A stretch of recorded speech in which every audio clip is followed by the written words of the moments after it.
Les doy nuevamente la bienvenida a este tiempo de estudio bíblico. Con la ayuda del Señor vamos a continuar en el Evangelio de Juan, donde estábamos en nuestra última sesión. En esta ocasión, en el capítulo 7, a partir del versículo 10 hasta el versículo 24. Y vamos a ir analizando algunos de los acontecimientos, de las cosas que ocurrieron cuando nuestro Señor Jesucristo fue a esta fiesta de los tabernáculos en Jerusalén. Si les parece, vamos a comenzar haciendo una lectura del pasaje y luego analizaremos lo que el Señor dice aquí. Por lo tanto, Juan capítulo 7, versículo 10. Pero después que sus hermanos habían subido, entonces él también subió a la fiesta, no abiertamente, sino como en secreto. Y le buscaban los judíos en la fiesta y decían: ¿dónde está aquel? Y había gran murmullo acerca de él entre la multitud. Pues unos decían: es bueno, pero otros decían: no, sino que engaña al pueblo. Pero ninguno hablaba abiertamente de él por miedo a los judíos. Mas a la mitad de la fiesta subió Jesús al templo y enseñaba. Y se maravillaban los judíos diciendo: ¿cómo sabe este letras sin haber estudiado? Jesús les respondió y dijo: mi doctrina no es mía, sino de aquel que me envió. El que quiera hacer la voluntad de Dios, conocerá si la doctrina es de Dios o si yo hablo por mi propia cuenta. El que habla por su propia cuenta, su propia gloria busca. Pero el que busca la gloria del que le envió, éste es verdadero, y no hay en él injusticia. ¿No os dio Moisés la ley, y ninguno de vosotros cumple la ley? ¿Por qué procuráis matarme? Respondió la multitud y dijo: demonio tienes, ¿quién procura matarte? Jesús respondió y les dijo: una obra hice y todos os maravilláis. Por cierto, Moisés os dio la circuncisión, no porque sea de Moisés, sino de los padres. Y en el día de reposo circuncidáis al hombre. Si recibe el hombre la circuncisión en el día de reposo, para que la ley de Moisés no sea quebrantada, ¿os enojáis conmigo porque en el día de reposo sané completamente a un hombre? No juzguéis según las apariencias, sino juzgad con justo juicio. Bueno, pues este es nuestro pasaje y ya recuerdan, en nuestra sesión previa vimos que, bueno, pues ante la llegada de la fiesta de los tabernáculos, una fiesta obligada para todo israelita adulto, varón, pues el Señor se dispuso también a ir. También lo iban a hacer sus hermanos, pero hubo ahí cierto conflicto porque en realidad pues el Señor no quería ir con sus hermanos porque no creían en Él y porque, en fin, no estaban en esa sintonía espiritual, que habría sido algo al final pues absurdo haber ido juntos y confuso, porque habría dado a entender a las personas algo que no era cierto. No había una comunión espiritual entre el Señor y sus hermanos y no quiso ir con ellos porque no iban a lo mismo y además porque el planteamiento que le hicieron sus hermanos pues él no lo compartía. Ellos querían que él fuera allí a hacer algo espectacular, algo muy vistoso, y él no quería eso. Así que ellos fueron y nos dice en nuestro texto que finalmente Jesús subió a la fiesta, pero no abiertamente, sino como en secreto. Justo lo contrario de lo que los hermanos, como digo, querían. Él fue intentando no llamar la atención. Esto desde luego tiene que ver fundamentalmente con su llegada a la fiesta, porque luego vamos a ver en el resto del pasaje que una vez allí, pues él se presentó públicamente en el templo y él enseñaba a las personas. Era una cuestión, por lo tanto, de cómo iba a hacer su aparición, nada que ver con lo que a los hermanos estaban pretendiendo y le habían dicho. Cuando él llegó a la fiesta, bueno, pues todavía como lo hizo de una manera privada, pues la gente no sabía si había llegado. Y dice que le buscaban los judíos en la fiesta. Lo que nos da a entender que había mucha expectación en aquellos días en Jerusalén ante la posibilidad de que el Señor fuera a la fiesta. Todos recordaban los milagros que el Señor había hecho en las ocasiones anteriores donde él había estado, pero también recordaban esto los líderes del judaísmo que seguían manteniendo esa misma hostilidad contra el Señor porque había sanado a un paralítico que llevaba 38 años en ese estado, el pobre hombre. Lo había sanado, pero lo había hecho en un día de reposo. Y esto había despertado la ira de las autoridades judías contra el Señor Jesucristo que querían matarle. Primero por eso, por quebrantar, según su tradición, la ley del día de reposo.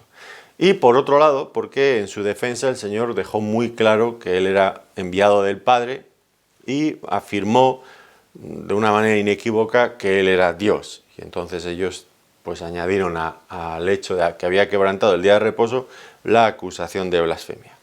Por lo tanto, se estaba creando ahí un ambiente muy tenso. Las multitudes querían verle, saber si estaba allí. Las autoridades también estaban interesadas en saber si ese predicador que recorría Galilea había llegado allí, al lugar donde ellos tenían todo el núcleo de su autoridad, porque querían acabar con él. Entonces esta división entre lo que querían las autoridades, lo que buscaban las multitudes, que era seguramente pues simplemente curiosidad por ver tal vez alguno de sus milagros y beneficiarse de ellos, o estaban simplemente expectantes a ver cómo se iba a producir el desenlace de este conflicto que ellos conocían bien. En todo caso, aunque todo el mundo pensaba y hablaba de ellos, dice que había murmullo acerca de él entre la multitud. Murmullo, porque no se decía nada abiertamente, como veremos luego, por miedo a las autoridades. Y entre todas estas cosas que se decían en bajito, sin que se escuchara mucho, pues nos dice el texto que algunos decían que era bueno, pero otros decían no es bueno. Había una división entre ellos. En todo caso, el Señor no resultaba indiferente para nadie. Todo el mundo estaba hablando acerca de Él. Todo el mundo estaba dividido en cuanto a Él. Y al final esto es lo que va a ocurrir en la eternidad. La persona del Señor Jesucristo y lo que decimos de Él divide a toda la humanidad en dos grandes bloques. Los que creen en Él, los que no creen en Él.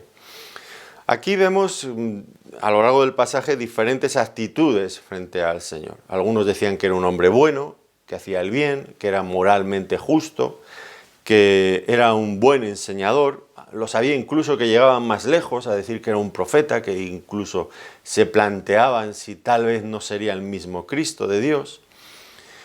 Pero también es cierto que había en el otro lado los otros, que pensaban que era un impostor, un falso profeta, incluso un blasfemo, que encubría fines egoístas, una persona malvada que habría que evitar a toda costa. Y esta discusión acerca de quién es Jesús no es una discusión únicamente de antaño, del pasado, también es una discusión del presente. ¿Quién es Jesús? Y aquí, ahora como entonces, solamente caben las dos posibilidades que acabamos de ver. Por un lado, que su poder y autoridad provenían del hecho de que Él era realmente el Hijo de Dios, o por el contrario, Él era un impostor, diabólico, blasfemo o un loco, no sabemos. ¿Cuál de las dos opciones era la auténtica? Pues esta respuesta es la que cada ser humano tiene que dar en esta vida antes de pasar a la vida eterna, porque dependiendo de qué opinión tenemos del Señor Jesucristo y por supuesto qué relación tenemos con Él en función de esta opinión, pues esto nos conduce a un lugar o a otro finalmente en la eternidad. Y vamos a ver que Dios quiere y la palabra de Dios se empeña en que tomemos una decisión y que tomemos la decisión correcta, por supuesto. Pero este capítulo, que ahora vamos a ver un poquito así a vista de pájaro, pues contiene un montón de preguntas que nos obligan a pensar acerca de quién es el Señor Jesucristo. Versículo 15. ¿Cómo sabe este letras sin haber estudiado? ¿Quién es este? ¿Cómo sabe letras sin haber estudiado? Versículo 26. ¿Habrán reconocido en verdad los gobernantes que este es el Cristo? Versículo 31. Cuando venga, ¿hará más señales de las que hace este? Versículo 35. ¿A dónde irá este que no le hallaremos? Versículo 41. ¿De Galilea ha de venir el Cristo? Haciéndose preguntas, muchos interrogantes en este capítulo. Y vemos que las personas realmente estaban divididas.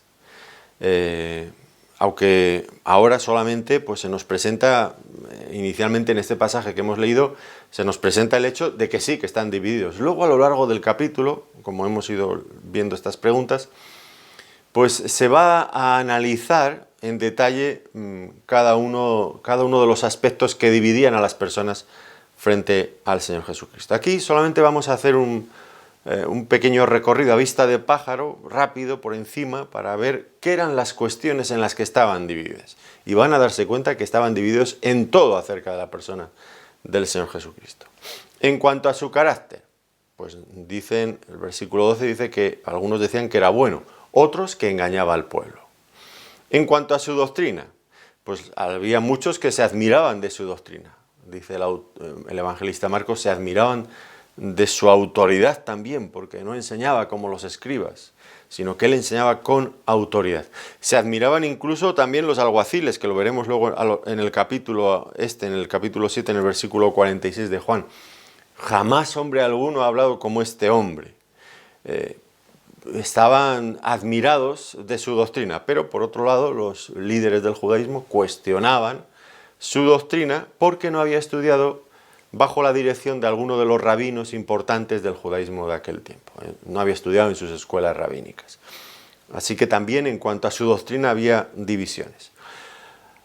Igual que en cuanto a sus motivaciones. ¿Cuáles eran sus motivaciones? Pues algunos decían que promovía sus propias ideas para conseguir fama y honra para sí mismo. Eran fines egoístas. Pero él una y otra vez insistía en el hecho de que él no buscaba su propia gloria, sino que él venía con el único motivo de hacer la voluntad de su Padre Celestial. También las personas lo cuestionaron. Cuestionaron también sus obras. No es que negaban sus obras, pero las cuestionaban. En lugar de mirar el milagro, por ejemplo, que había hecho sanando a un paralítico de 38 años postrado, pues eso no lo dudaban, pero las cuestionaban, porque lo había hecho en día de reposo. Y así que, pues para ellos quedaba todo desacreditado, todo lo que él hiciera, porque no respetaba el día de reposo. Ahora el Señor va a demostrarles en este pasaje que él sí que respetaba el día de reposo. Lo que no respetaba era su mala interpretación del día de reposo. Y les va a enfrentar con el hecho, lo vamos a ver en esta ocasión, que ellos eran contradictorios, que no eran coherentes en su aplicación de la ley. Veremos esto más adelante. Esto en cuanto a sus obras, también cuestionadas. En cuanto a su origen, ellos pensaban que el Mesías cuando viniera pues haría una entrada en este mundo espectacular, de una manera sobrenatural, milagrosa. Y ellos creían que sabían de dónde venía el Señor Jesucristo, incluso llegaron a acusarle de haber nacido de fornicación, negaban por supuesto el hecho de que hubiera nacido por obra del Espíritu Santo de una virgen, de María, y por supuesto se negaban igualmente a aceptar el hecho de que hubiera venido del Padre. También esto lo van a discutir, lo veremos a lo largo del capítulo 7, que les recomiendo que lo lean entero para que comprueben todas estas cosas y vean tengan esta visión de conjunto. Y también discutían en cuanto a su destino. El Señor dice que volvería al que le había enviado y ellos pensaban que, como no le hacían caso allí, que se iría a ver a los griegos de la diáspora, de la dispersión, a otros países, a otros lugares. O allí mismo en Jerusalén pues se iba a dedicar a tratar con las sinagogas donde había pues esos judíos que tenían esa influencia fuerte de los griegos. El Señor Jesucristo cuestionado absolutamente por todo, se dan ustedes cuenta. Cuestionado por su carácter, su doctrina, su motivación, sus obras, su origen y su destino. Cuestionado por todo, por todo. Dudo que haya habido nadie que haya sido tan cuestionado como el Señor Jesucristo y que lo siga siendo en el día de hoy. Pero Dios no tiene problema en que las personas se cuestionen ciertas cosas. De hecho, este pasaje con tantas preguntas como estamos viendo es porque Dios quiere despertar en nosotros esas mismas preguntas y que contestemos. pero como veremos al final, que contestemos con justo juicio. Es decir, Dios no se atrinchera en alguna parte escondida y que nadie sepa de Él, y para que no sabiendo no puedan cuestionar. No, Él se abre al mundo para que el mundo entero le conozca bien. De hecho, se ha encarnado, se ha hecho hombre en la persona del Señor Jesucristo y quiere que todos vengan a Él, que lo examinen para que puedan creer en Él de una manera auténtica. Ahora, ¿por qué? ¿Por qué le rechazaron como Mesías? ¿Será que todas estas cuestiones no son plenamente, satisfactoriamente contestadas? Por supuesto que este no es el problema. No es un problema de que el Señor Jesucristo no estuviera a la altura de quién era Él. Por supuesto que no. Él era glorioso y hasta sus enemigos reconocían sus milagros y se admiraban de lo que Él hacía. Pero no podían reconocerlo. ¿Por qué? ¿Por qué no le reconocían? Pues ya digo, no por falta de evidencias, sino porque Él no se adaptaba al concepto que ellos tenían de Mesías, y lo que aún ocultaban, pero era cierto, era su envidia, sus celos. Ellos ardían de envidia dentro de sí mismos cuando veían que las personas le escuchaban con agrado y creían en Él. Y esto, pensaban ellos, que cuanto más creyeran en Él, menos autoridad tendrían ellos sobre las multitudes. Por lo tanto, estos celos de los líderes religiosos eran, en último término, también lo que les impedía creer en el Señor Jesucristo. No soportaban la popularidad del Señor. Así que, puesto que era cuestionado, pues vamos a ver distintas reacciones a lo largo del capítulo. Y ya hemos hablado de los que pensaban que engañaba al pueblo, de los que se enojaban por todo lo que él hacía, los que eran más hostiles, incluso llegaban a querer prenderle y matarle, pero también estaban, por otro lado, aquellos que pensaban que era un hombre bueno, que se maravillaban de las obras que él hacía, que admiraban también su enseñanza. Y había un tercer grupo, que eran esos que por temor a los judíos, por las represalias que pudieran tomar contra ellos, pues se mantenían guardando una distancia prudente para no tener problemas con los gobernantes. No querían compromiso con él, que al final estos hay que incluirlos en el grupo de aquellos que se niegan a creer en el Señor, porque creer en el Señor hay que confesarlo, dice la palabra, confesarlo abiertamente, que Cristo es el Señor, y luego que pase lo que tenga que pasar. Pero vamos a colocarnos en el lado correcto, no en el lado equivocado. Y hay que tomar una decisión. Estos pasajes nos dejan aquí botones de muestra, pues para que veamos cuáles son las posibles reacciones, pero siguen siendo las mismas que hoy en día encontramos cuando predicamos el Evangelio. Hay personas que cuando les hablamos del Señor pues se muestran abiertos, se muestran receptivos. Otros, por el contrario, manifiestan ese cinismo con el que intentan justificar su incredulidad. Otros que simplemente tienen mera curiosidad, que asisten un día a una iglesia, otro día a otra, por ver qué pasa, por ver qué ocurre allí, qué es esa cosa. Otros se manifiestan hostiles, otros, en cambio, dejan constancia clara de su fe. Los hay también que son indiferentes, y los que están pendientes de qué dice la gente, para ellos decir lo mismo, que van a seguir la mayoría, no quieren problemas, quieren quedar bien con todo el mundo. Siempre hay distintas reacciones, pero de todas estas, solamente una es la que conduce a la persona finalmente a la salvación eterna, y es confesar al Señor Jesucristo como Él es, como el Mesías de Dios, Dios hecho hombre, venido a este mundo para salvar a los pecadores. Y confesarlo con fe, con claridad.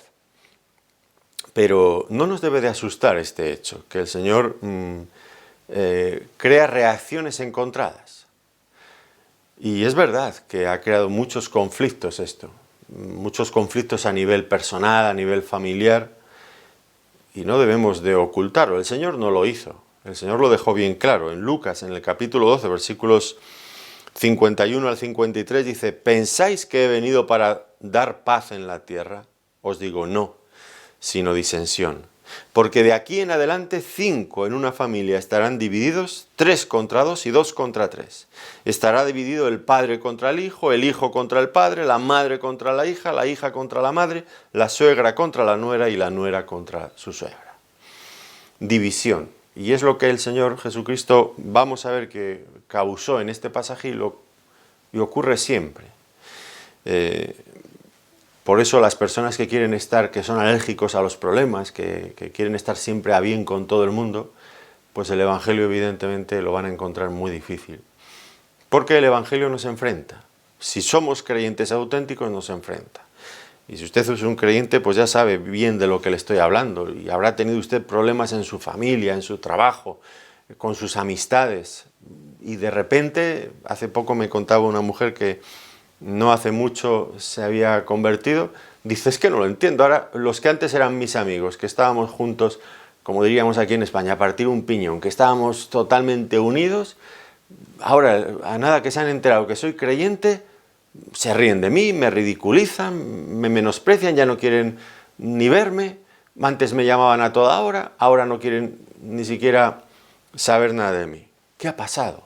En la familia, bueno, en sociedades que hay libertad, pues hasta cierto punto es simplemente este desprecio o este deseo de intentar reconducir a la persona porque se ha salido del mal camino, porque ahora está en el Evangelio, pero en otros muchos casos hay una hostilidad clara y echan a las personas de casa o las aborrecen, las desheredan, las dejan fuera o incluso los acusan para que las autoridades los encarcelen, les llevan a perder todo lo que tienen y lo que son, en fin.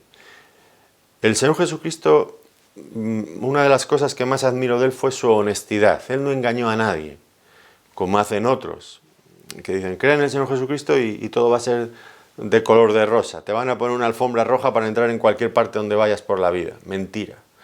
La honestidad del Señor Jesucristo. Él no negó, no ocultó tampoco las implicaciones que tiene que la persona tenga fe. Y nosotros como predicadores no debemos hacer otra cosa. Esto es lo que hay.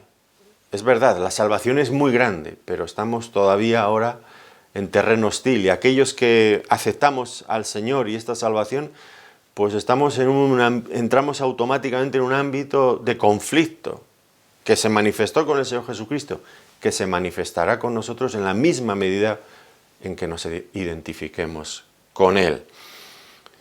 Esto tiene que quedar claro, pero vale la pena vivir por Cristo, sufrir por Cristo, morir por Cristo y cualquier cosa que hagamos por el Señor. Desde luego que sí, vale la pena. Pero hay que tomar una decisión correcta. Y aquí en este pasaje nos dice que ninguno, de todos esos que estaban comentando acerca de Jesús, ninguno hablaba abiertamente de Él por miedo a los judíos. Y esto era porque los líderes judíos pues, mantenían su actitud de odio contra el Señor y habían empezado a poner en marcha toda esa maquinaria de opresión, de temor, de amenazas político-religiosa contra el Señor Jesucristo. De tal modo, y esto era temido, porque de esa manera pues, ellos tenían autoridad, luego lo veremos en el capítulo 9, de que si alguno confesara que Jesús era el Mesías, sería expulsado de la sinagoga. Y dices, bueno, pues si no me dejan ir a esta sinagoga, me buscaré otra. No era esta la cuestión. Era que quedabas fuera de la vida religiosa, que en Israel lo era todo, quedabas fuera de la vida social, incluso de la vida familiar. Habría unas discusiones, unos conflictos enormes. Ellos tenían eso en sus manos, era una herramienta muy eficaz que en muchas otras ocasiones a lo largo de la historia se ha puesto en marcha. El temor, esa maquinaria político-religiosa que va siempre unida para atemorizar a las personas para que no vayan por ese camino. Eso cuando llega ya a países donde pueden hacer esto. En España se hizo por muchos años, durante la dictadura militar aquí, religión y política iban de la mano y aquí nadie se desmarcaba para decir, bueno, los creyentes auténticos sí, pero era difícil. Yo no viví esa época, pero el pastor que nosotros tuvimos cuando yo me convertí, pues lo había vivido y he conocido a muchos amigos y hermanos que lo han vivido y esto era es que incluso para poderse casar podrías tener que esperar varios años para que por fin el catolicismo unido al gobierno de la dictadura te dejaran casarte, y esperando años a veces para que te permitieran casarte legalmente con tu mujer. Eso y otro sinfín de cosas que se podrían decir, ¿no? Pero ahora ya no vivimos eso, ya no estamos en esa dictadura, ahora estamos en un tiempo de democracia, pero aún así el asunto sigue siendo lo mismo. El temor a los vecinos, al qué dirán los parientes, a qué dirán nuestros conocidos, al ser excluidos socialmente, al ser vistos como los raritos de la clase. Bueno, todo esto es un arma muy poderosa en las manos de Satanás, que él sigue, en países donde hay democracia, sigue usándola con mucha destreza para atemorizar a las personas para que no lleguen a confesar abiertamente quién es el Señor. Ahora, el pasaje nos dice que a la mitad de la fiesta subió Jesús al templo y les enseñaba. Y lo hacía públicamente. Y todos los que le escuchaban estaban maravillados de él, del conocimiento profundo que él tenía de las Escrituras, de la autoridad con la que él las exponía. Era un placer auténtico, insuperable, escuchar enseñar la palabra al Señor Jesucristo. Sin duda nos habría encantado estar allí. No obstante, tenemos los evangelios, que es algo también formidable, ¿no? Qué bueno haberle escuchado en vivo y en directo, sin lugar a dudas que habría sido algo inolvidable. Ahora, claro, le escuchaban y le admiraban, pero surgió una pregunta entre todos ellos: ¿y de dónde tiene este conocimiento? Si él no ha estudiado en ninguna de las escuelas reconocidas del judaísmo. Y para los judíos, pues estudiar en una escuela rabínica de aquel tiempo en Jerusalén, pues era la única forma correcta, auténtica, de conseguir el conocimiento de Dios y de tener autoridad para enseñar la palabra de Dios. El Señor Jesucristo, evidentemente, no había sido acreditado por ningún erudito judío, por ninguna escuela rabínica de aquel tiempo. Pero al mismo tiempo, él reclamaba para sí mismo y para todo lo que decía una autoridad suprema y una sumisión absoluta. Las personas tenían que creer todo lo que él decía y aceptarlo. Y esto, para los judíos, cuando consideraban que él no había estudiado entre ellos, pues era algo inaceptable. ¿Qué decía el Señor? ¿Cuál era la respuesta que él daba a todo esto? Bueno, yo no tengo la autoridad que me venga de una escuela rabínica, sino que tengo la autoridad de aquel que me ha enviado, que es Dios mismo, el Padre. Él dice: mi doctrina no es mía, sino de aquel que me envió. Al fin y al cabo, esto tampoco tendría que haberles escandalizado tanto. ¿No era cierto que todos los profetas del Antiguo Testamento, su autoridad venía de Dios mismo, que no habían estudiado en escuelas rabínicas? Pues ellos tendrían que haber aceptado esto también del Señor Jesucristo, pero no. Para ellos, el Señor, para los líderes del judaísmo, el Señor era una especie de autodidacta muy entusiasta, pero de ninguna manera pasaba de ser, pues eso, el carpintero de Nazaret, allí en Galilea, en aquella parte remota y perdida de mala fama, y eso no podían conferirle autoridad, esa autoridad que tenían los líderes, los rabinos que habían estudiado en Jerusalén.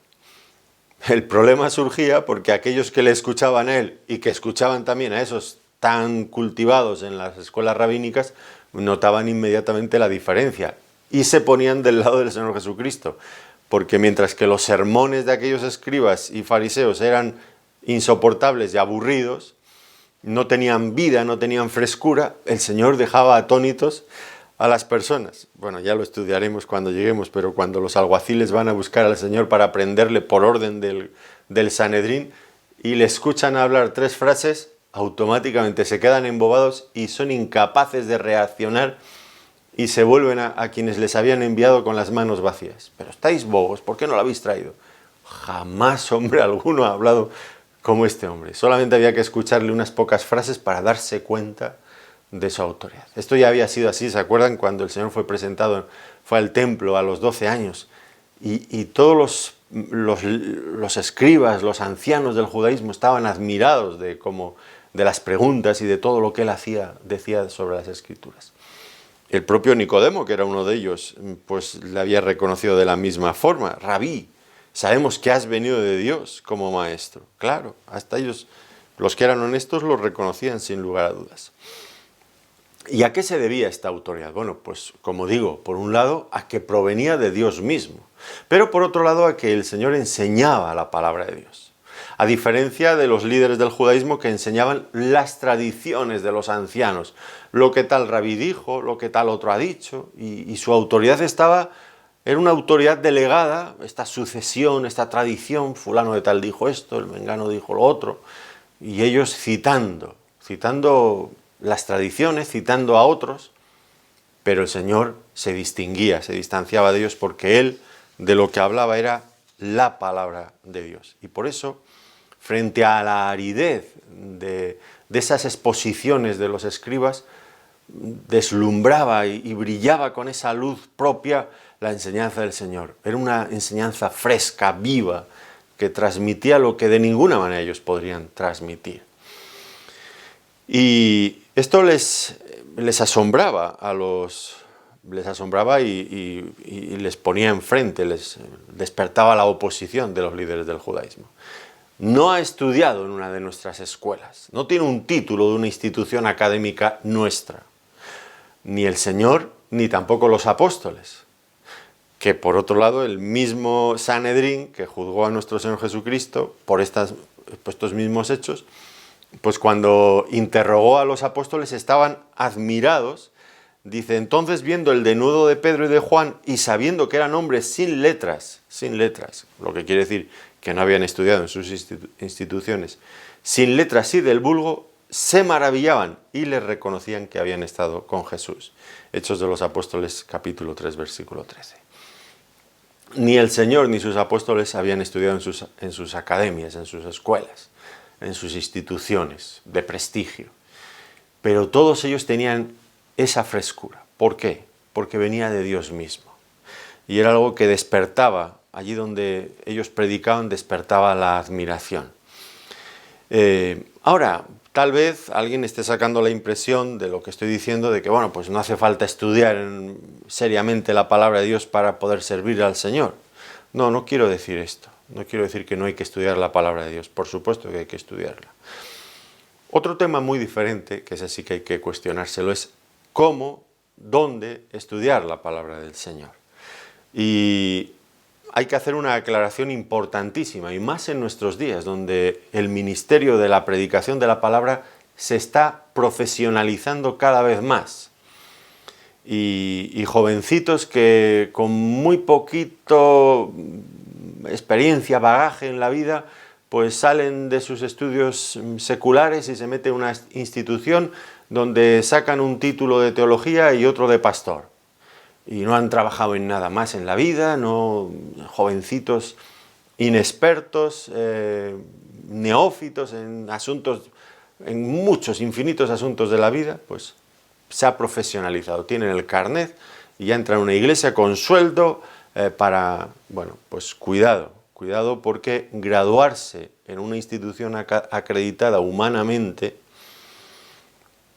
pues no garantiza de ninguna manera un conocimiento auténtico de la palabra del Señor. Acabo de mencionar los apóstoles, que les reconocían que no habían estudiado en sus centros de formación. Y por otro lado, pues fueron usados poderosamente para la extensión del Evangelio por todo el mundo conocido en el primer siglo.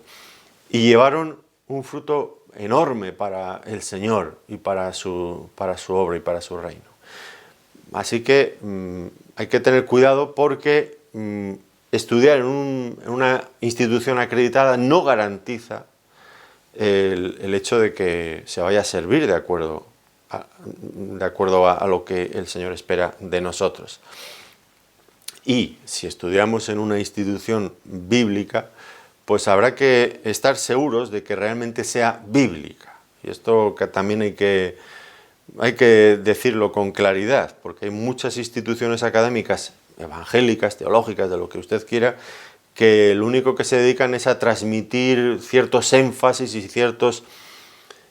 ciertas líneas de pensamiento de otros líderes del pasado, de maestros que les han precedido, al estilo del judaísmo, explicando lo que otros hombres han explicado antes, y no tanto la Biblia, no tanto la Biblia. Hay que tener mucho cuidado con todo esto, porque eso Jesucristo lo rechazó de plano.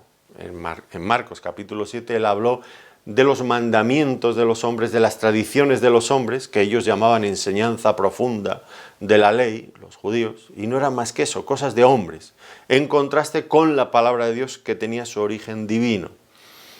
Y hay que tener mucho cuidado con todo esto, porque no solamente el estudiar en una institución de ese tipo no garantiza llevar gloria para el Señor en su servicio, en el servicio de su obra, sino que en muchas ocasiones, y aquí tenemos un claro ejemplo de esto, en muchas ocasiones, aquellos maestros del judaísmo, gente muy culta, muy estudiada, sin embargo, no creían en Dios y perseguían a muerte a su propio hijo, al punto de que finalmente lo crucificaron. Por lo tanto, el tener mucho conocimiento teológico, pues no es equivalente a tener una fe auténtica y genuina, ni a servir al Señor como hay que servirle. No. Por eso hay que, en este mundo actual en el que vivimos, donde se ha profesionalizado tanto el ministerio, hay que volver a los orígenes. Y ya digo, hay que buscar un punto adecuado. Por supuesto, no negarnos a adquirir formación bíblica, que es imprescindible para el servicio al Señor, pero cuidado, ¿dónde nos formamos? Yo, desde mi punto de vista, y creo que es un punto de vista que surge de lo que leo en la palabra de Dios, me parece que hay factores fundamentales para crecer adecuadamente en este conocimiento. El primero es leer mucho la Biblia, eso es fundamental. Hay muchas personas que se ponen a estudiar lo que otros han dicho de la Biblia sin haber leído la Biblia. Para mí, antes de ponerme a estudiar cualquier cosa, yo leo y leo y leo constantemente, dedico mucho tiempo cada día a leer la Biblia, a hacer mis lecturas diarias y a meditar en la palabra, sin nada más, leer solamente la palabra de Dios, por supuesto, con oración. Y eso es muy importante. Y el segundo recurso que nunca falla es la iglesia local. La iglesia local es muy importante en nuestro crecimiento, porque es el lugar donde se combinan dos aspectos fundamentales para un buen conocimiento de Dios. Por un lado la teoría, pero por otro lado también la práctica. Lo que falta constantemente siempre en las instituciones académicas, teológicas. Bueno, pues hay mucho conocimiento intelectual, pero poco espacio, poco margen para la práctica. La iglesia local pone a prueba lo que aprendemos en la teoría. Y vaya que sí lo pone a prueba, porque en la iglesia local hay de todo. Somos personas muy complicadas y ahí es donde se va a demostrar si lo que estamos aprendiendo estamos conociendo a Dios y está transformando nuestras vidas o solamente está llenando nuestra mente de muchas ideas. Al final lo que necesitamos es conocer al Señor Jesucristo, y si lo conocemos de una manera auténtica, cada vez nuestro carácter se irá pareciendo al de Él. Y eso al final es lo que implica el conocer al Señor. El conocer, el estudiar para tener un título, un carné de pastor, pues me parece la cosa más inservible y más absurda que hay en este mundo. Nosotros, como ustedes ya seguramente saben, pues tenemos una escuela bíblica en internet, escuelabiblica.com, y tratamos con muchas personas que quieren ser formadas e intentamos en alguna medida ayudarles, ¿no? Y una de las preguntas habituales, no hay semana que alguien no nos pregunte por eso. Oiga, ¿y ustedes me van a dar un diploma? Porque en la iglesia, si tengo un diploma, eso me vale, pero si no tengo el diploma, lo que estoy aprendiendo, pues casi que no me va a valer para nada. Y les decimos, miren, no. Nosotros no damos diploma. ¿Por qué? Porque nosotros no podemos acreditar si usted ha aprendido realmente o no ha aprendido la Biblia. Quienes le van a dar el diploma es en su familia, su mujer, su marido, sus hijos. Si alguien le va a dar el diploma es en su iglesia local, en su trabajo. ¿Por qué? porque allí es donde las personas que le rodean van a percibir si lo que usted está estudiando es la Biblia y está transformando su carácter. Nosotros le podemos decir, pues ha cursado tales cursos, tales estudios, y ha contestado bien, pero eso no quiere decir que usted haya aprendido la palabra de Dios y esté la palabra de Dios sobrando en su vida, transformándole. No, eso solamente acredita que usted ha sabido contestar unas preguntas, pero nada más. Y les decimos siempre a los alumnos, la titulación está sobrevalorada en este mundo evangélico moderno. Y nos hacen falta menos personas tituladas y más personas que, como los apóstoles, fíjense, como decía aquello, ¿no?, se maravillaban y le reconocían que habían estado con Jesús. Menos personas tituladas y más personas que se noten que han estado con el Señor Jesucristo, que le conocen, que le aman, que se parecen a Él. Esto es lo que hace falta. Miren todos estos, todos titulados. ¿Y qué? Llevaron al Señor Jesucristo a la cruz. Continúa el Señor diciendo, mi doctrina no es mía, sino de aquel que me envió. Ellos cuestionaban lo que Él enseñaba. Para ellos había solamente dos posibilidades. Primera, que hubiera estudiado en una escuela rabínica y de ahí pudiera tener autoridad y conocimiento. Segunda, que fuera un espontáneo, alguien que surge por su propia cuenta y riesgo y promueve sus propias ideas. Como ellos sabían que la primera de las opciones era falsa, no había estudiado en sus instituciones, pues tenía que ser la segunda, es decir, era alguien que transmitía sus propias ideas. Y ahora el Señor va a explicar que su enseñanza provenía no de Él mismo, sino de su Padre. Una fuente de conocimiento, de autoridad infinitamente superior a la que pudiera darle cualquier institución académica, cualquier seminario judío. El Señor, el Señor tenía autoridad delegada directamente por su Padre. Y esto pues lo rechazaron los judíos, con todas las implicaciones graves, gravísimas que eso iba a tener para ellos, porque repudiarle a Él implicaba no solamente repudiar a su persona y su mensaje, sino significaba rechazar a Dios mismo. Y el Señor lo explicó, dice, el que quiera hacer la voluntad de Dios conocerá si yo hablo por mi propia cuenta. Aquí Él puso la clave para tener un verdadero conocimiento de Dios. Aquellos que quieran agradar al Padre sabrán si el Hijo habla por su propia cuenta o no.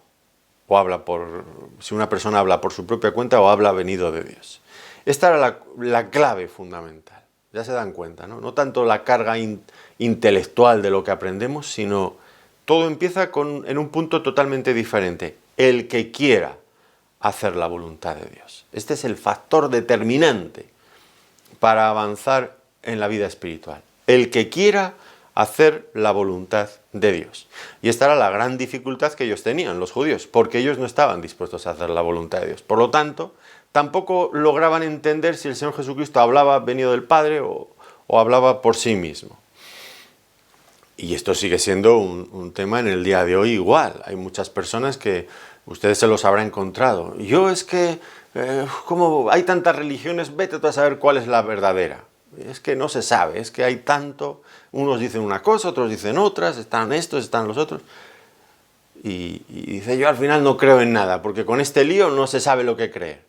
Bueno, pues ellos están usando todo esto, que es cierto que hay muchas religiones, indudablemente, pues están buscándolo como una excusa para no creer en Dios. Porque si realmente quisieran hacer la voluntad de Dios, Dios se manifestaría a ellos fuera de toda duda. Claro que sí, pero ellos usan este hecho como una excusa para no creer en Dios, cuando la verdadera razón es que no quieren hacer la voluntad de Dios, no están dispuestos a someterse a la voluntad de Dios. Si fuera así, Dios aclararía todas sus dudas, pero no es eso lo que ellos quieren. Aquí entonces tenemos la verdadera llave para adquirir el conocimiento de Dios, querer hacer la voluntad de Dios. Y esto a nivel espiritual, en nuestra propia vida, hablo ahora, pues es fundamental, porque hay un hecho, y es que si Dios nos revela algo en su palabra, nosotros lo hemos entendido, pero no queremos cumplirlo, eso nos estanca, detiene nuestro crecimiento espiritual. Porque si no queremos hacer lo que ya nos ha revelado, pues Dios no nos revela más. Quedamos paralizados ahí. Es muy importante. Importante que cada cosa, por poco que sea lo que vamos aprendiendo del Señor, de su palabra, pues nos acerquemos a ella y lo hagamos con este espíritu de humildad, de amor, de reverencia, con el deseo y la disposición de obedecerla. Y es entonces cuando Dios nos va a ir revelando mucho más de sí mismo. Podremos tener muchos conocimientos intelectuales, pero no llegaremos a tener ese discernimiento espiritual genuino de quién es Dios, de su carácter, de su persona, en tanto y cuanto no estemos dispuestos, no tengamos esa actitud de querer obedecer la palabra de Dios. Y por eso ellos se habían estancado, porque es en la medida en que usamos adecuadamente lo que Dios nos ha revelado, que Dios nos da nueva revelación, aunque tengamos la Biblia abierta delante de nosotros. Pero la Biblia es un libro inspirado por Dios que funciona bajo estas directrices. En la medida en que queremos cumplirlo, este libro se abre a nosotros para que lo entendamos. Es la clave del conocimiento. Y era el problema de los judíos. No querían hacer lo que Dios les había dicho. Pero el Señor les da también otra prueba más. El que habla por su propia cuenta, su propia gloria busca. Ellos sospecharon que el propósito de su enseñanza y de todo lo que el Señor decía, pues era atraerse las miradas de las personas para conseguir pues fama, prestigio, honor entre medio de las personas. Pero esto era todo lo contrario de lo que el Señor buscaba. El Señor lo que quería, y siempre lo había dicho, era la gloria de su Padre Dios. Dice en el capítulo 8, versículo 50, yo no busco mi gloria. Y esa fue su actitud durante todo su ministerio. Y cuando llegó al final de su ministerio, ya se encaraba con la cruz, ya llegaba, ya tenía delante de sí mismo la cruz, allí mismo, presente. ¿Qué dijo el Señor? Yo te he glorificado en la tierra. He acabado la obra que me diste que hiciese. Pues esto es lo que Él quiso hacer. Todo su ministerio, de principio a fin, se caracterizó por este deseo de manifestar, de dar gloria a su Padre. A mí, como predicador, pues me gustaría eso mismo, por supuesto. Y siempre es mi deseo y también mi oración al Señor. Qué bueno sería que en cada predicación yo pudiera mostrar la gloria de Dios. Y que al acabar la predicación, o incluso antes de haber acabado la predicación, yo me volviera transparente, invisible para las personas que escuchan, de tal modo que solamente pudieran quedarse con lo que es la grandeza, la gloria de Dios. Esto, sin lugar a dudas, si hay alguien que lo ha hecho en este mundo, ha sido el Señor Jesucristo. Él todo lo delegaba, todo lo transmitía, todo lo que Él buscaba es que las miradas se dirigieran al Padre y Él quedara en un segundo plano. Esto era lo que Él hacía. Y los judíos le acusaban de que Él lo que buscaba era todo lo contrario. Mentira. El Señor ahora, en algunos momentos de su ministerio, puso el dedo en la llaga, porque si era el problema de alguien, era precisamente el de ellos, el de los judíos. Miren lo que el Señor, denunciándoles, dijo en el capítulo 20 de Lucas, versículo 46. Guardaos de los escribas que gustan de andar con ropas largas, llaman las salutaciones en las plazas y las primeras sillas en las sinagogas y los primeros asientos en las cenas. Si eran ellos a los que les encantaba el exhibicionismo religioso y que las personas les tuvieran en deferencia y les consideraran como personas importantes. Y esto es grave, porque aquí hay un hecho indiscutible. Cuando una persona busca su propia gloria, no está buscando la gloria de Dios. Y eso al final nos aleja de Dios. Como el Señor dijo en Juan capítulo 5, versículo 44. ¿Cómo podéis vosotros creer, pues recibís gloria los unos de los otros y no buscáis la gloria que viene del Dios único? Este era su verdadero problema. Ese deseo incontrolado de estar siempre llamando la atención. Y aquí tenemos importantes advertencias, porque cuando de alguna manera intentamos ensalzarnos a nosotros mismos, demostrar lo listos que somos, lo bien que hacemos las cosas, nuestro poder para hablar o lo que sea, pues evidentemente queda claro que hay una falta de dirección del Espíritu Santo. Cualquier predicador que esté buscando llamar la atención sobre sí, por supuesto, el Espíritu Santo no está trabajando, no está obrando allí. Esto está muy claro. Y cuidado con estos predicadores populistas que están siempre queriendo hacer show y espectáculo, y que las personas los encumbren y mencionen sus nombres más que cualquier otra cosa en esta vida. Cuidado, cuidado. Cuidado con el ministerio, porque todos los que estamos en esta cuestión, en este deseo de exponer la palabra de Dios, pues tenemos graves peligros. Y aquí hay claramente uno de ellos. Y es que podemos usar el púlpito para llamar la atención de las personas sobre nosotros mismos. Eso el Señor lo dijo bien claro. Lo vemos aquí y en otras partes. Hay que ser honestos, hay que tomar ejemplo de otros hombres de Dios que nos precedieron y lo hicieron bien.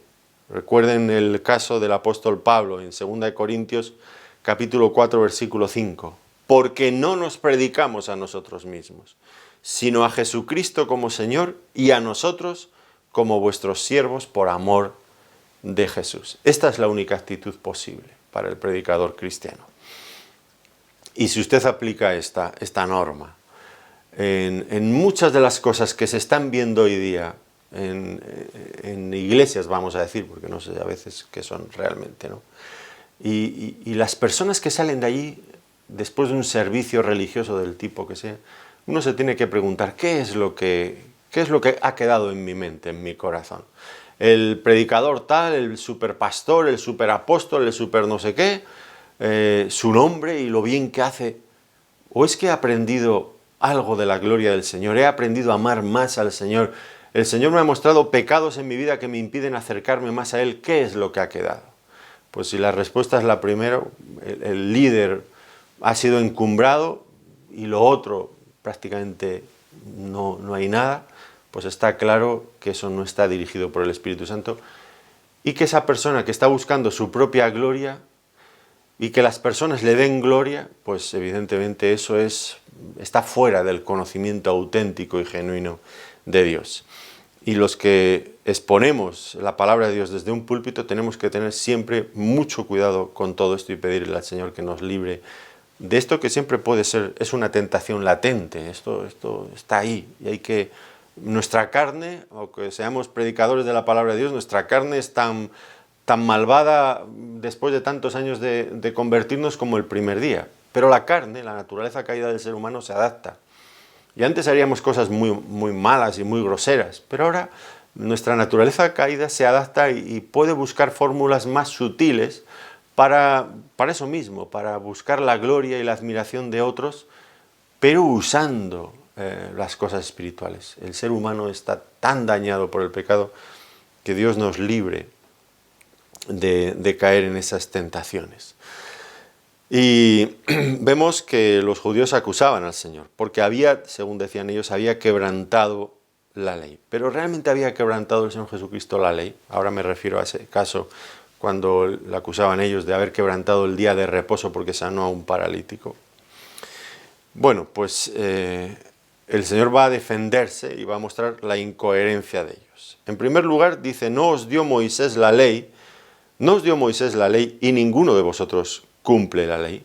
Ellos se creían, bueno, y era un hecho, que tenían un enorme privilegio por haber recibido la ley de Dios. Tenemos la ley, se jactaban de ello, dice Romanos. Y despreciaban a aquellos que no tenían la ley. Esta gente que no sabe la ley, maldita es, aquí mismo en Juan 7:49. Pero lo importante, y era lo que ellos habían olvidado, no era tener la ley. Sí, eso era un privilegio, si se usaba bien, claro. Pero la cuestión no era tenerla, era cumplirla. Y a quien tiene la ley y no la cumple, pues se le aplica se le juzga con mucha más severidad, porque al que mucho se le ha dado, mucho se le demandará. Pero ellos, en cambio, creían que con tener la ley estaban a salvo de todo, ignorantes. No sabían que su falsa seguridad y ese sentimiento de superioridad que tenían frente a todos los demás era vano y era ridículo. Todo lo contrario, les acarrearía mayor condenación en el día del juicio, porque teniendo la ley la habían desobedecido y no la habían usado. Ahora, este tipo de personas eran, en fin, creo que todos nosotros tenemos cierta tendencia a eso, de los que aplicaban la ley a otros, pero no a sí mismos.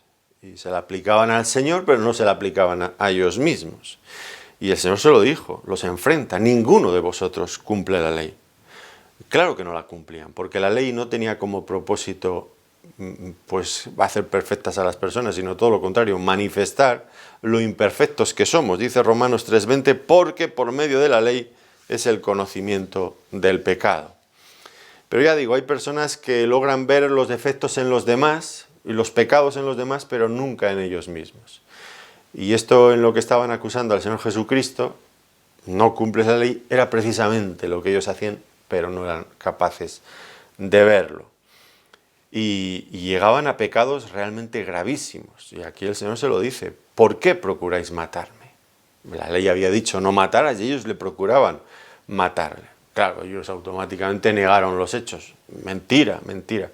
Y en este capítulo y en otros muchos del Evangelio vemos esta lucha con el Señor que ya finalmente se materializa en el momento en que todos juntos, a una ya, con todo el descaro del mundo, gritan ante Pilato, crucifícale, crucifícale, no lo queremos. No procurabais matarle, mentirosos. Y no decía la ley no matarás y no mentirás. Y ellos quebrantaban la ley, pero acusaban al Señor de quebrantarla. Y aquí hay, lo veremos en el capítulo 8 con el caso de la mujer adúltera, hay un principio que ellos ignoraban, que no querían tener en cuenta. Lo ignoraban no porque no lo conocieran, sino porque no les convenía recordarlo. Y es que, además de que el culpable sea realmente culpable, la persona acusada sea realmente culpable, la persona que va a acusar debe de ser inocente. Y esto es lo que les enseñará con la mujer adúltera, pillada en acto de adulterio. El que de vosotros esté sin pecado tire contra ella la primera piedra. Pero ellos eran incoherentes en todo esto. Y el Señor los puso en evidencia. Quebrantaban la ley, al mismo tiempo que le acusaban al Señor de quebrantar la ley. ¿Qué ocurrió cuando ellos se sintieron descubiertos? Pues que optaron por una salida fácil, que era negar los hechos, nosotros no queremos matarte, e insultar a la persona a su oponente. ¿Y qué le dijeron? Demonio tienes, ¿quién procura matarte? Que era uno de los peores insultos con los que se podía ofender a un israelita en aquellos días. Y lo repitieron en varias ocasiones, lo pueden ver en los evangelios.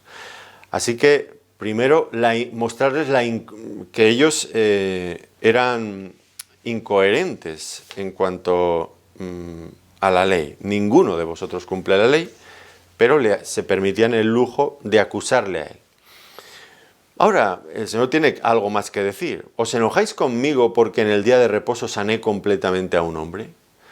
¿Realmente el Señor había quebrantado la ley? ¿O lo único que estaba haciendo era quebrantar un uso incorrecto que los judíos hacían de la ley? Y el Señor les dice, bueno, por un lado vosotros reconocéis el milagro, no cuestionaban el milagro. De hecho, todavía dice el Señor, una obra hice y todos os maravilláis. Había dejado perplejos y admirados a todos ellos. Pero aún así seguían culpándole. Incoherente, ¿no es cierto? Pero el Señor va a decir, yo no he quebrantado la ley de Dios, sino vuestra interpretación de la ley de Dios. Porque la ley de Dios prohibía hacer trabajo en el día de reposo, pero no prohibía los actos de misericordia o los actos de necesidad. La ley los permitía. Y el Señor les acusa a ellos, vosotros en situaciones similares, cuando hay una necesidad apremiante, quebrantáis el día de reposo. En ocasiones les dijo, ¿quién de vosotros si ve a su bestia que ha caído, tal, pues no le desata y no le ayuda, aunque sea día de reposo? Y se avergonzaban, claro. Pero en realidad es que el Señor permitía en la ley que en el día de reposo actos de misericordia o actos de necesidad pudieran ser llevados a cabo. Y ellos le acusaban a él, pero no había nada en todo esto, ¿no? Y les pone nada que acusar al Señor, porque él cumplía con el espíritu y lo que la ley decía. Les va a poner un ejemplo el Señor aquí aún más claro.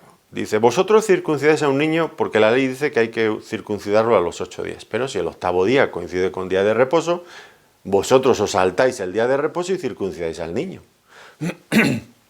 Bueno, pues este hecho y lo que yo hice con el paralítico es lo mismo.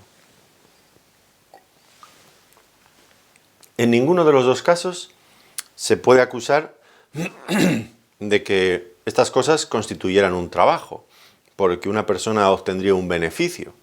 No era este el caso. La idea era cumplir con un mandato divino. Vosotros circuncidáis al niño para cumplir el mandamiento que Dios dio a Abraham o a Moisés. Yo he sanado a este paralítico para cumplir un mandamiento de mi Padre, que me ha enviado precisamente para esto. De la misma forma que vosotros no veis culpabilidad cuando circuncidáis a un niño, tampoco deberíais de verla en lo que yo hago. Y esto, pues evidentemente llevó al Señor a hacer la última de las advertencias. No juzguéis según las apariencias, sino juzgad con justo juicio. Y aquí ya lo he mencionado al principio. Perdón. El Señor está dispuesto a que nosotros le examinemos, pero debían hacerlo con justicia, y esto era lo que les faltaba a ellos. Estaban llenos de prejuicios y eso nublaba sus mentes y les impedía hacer un justo juicio. Miren, ya hemos dicho algunas de estas cosas, resumámoslas. Fíjense cómo ellos, puesto que el Señor no había estudiado en una de sus universidades judías, pues ya no aceptaban ni su enseñanza ni su autoridad. Como no estaba sujeto a la autoridad de alguno de los rabinos de entonces, pues pensaban que él solamente estaba buscando su propia gloria. Como no estaban dispuestos a obedecer a Dios, tampoco estaban dispuestos a escuchar ni obedecer al Señor Jesucristo. Como no cumplían la ley, como no cumplía el Señor sus expectativas de lo que ellos entendían que era la interpretación correcta de la ley, tampoco estaban dispuestos a aceptarle, ni a cumplir lo que ellos decían, y se justificaban a sí mismos. Como no interpretaba el mandamiento del día de reposo como ellos, pues procuraban matarle. O sea, tenían una cantidad de prejuicios, de ideas, de valores asumidos incorrectamente, que les llevaba cada vez más a estar lejos, más lejos del Señor. Pero el Señor no rehúsa este asunto. Quiere que las personas comprobemos quién es Él, pero sin prejuicios. ¿Cuántas personas hay que tienen prejuicios? Y esto es malísimo, porque juzgar ya sea a una persona que nosotros conozcamos con superficialidad, con prejuicios, porque nos cae mal, pues nos va a llevar a emitir un juicio incorrecto, pero cuánto más con el Señor. Y el Señor quiere que valoremos quién es Él, pero que lo hagamos sin prejuicios. Y solamente así llegaremos a la conclusión correcta, que no será otra que admitir que Él es el Hijo de Dios enviado del Padre, que murió finalmente en la cruz por nuestros pecados para nuestra salvación. Pues lo dejamos aquí, y les invito a que valoren al Señor Jesucristo, claro, pero con justo juicio, viendo todas las evidencias, con el deseo de conocer realmente a Dios y de hacer su voluntad. Y entonces verán cómo Dios abre sus mentes para que puedan entender con claridad cada cosa. Pues llegado a este punto lo dejamos aquí, no sin agradecerles que nos hayan querido acompañar en este tiempo de estudio bíblico. Muchas gracias, que el Señor les bendiga muy ricamente.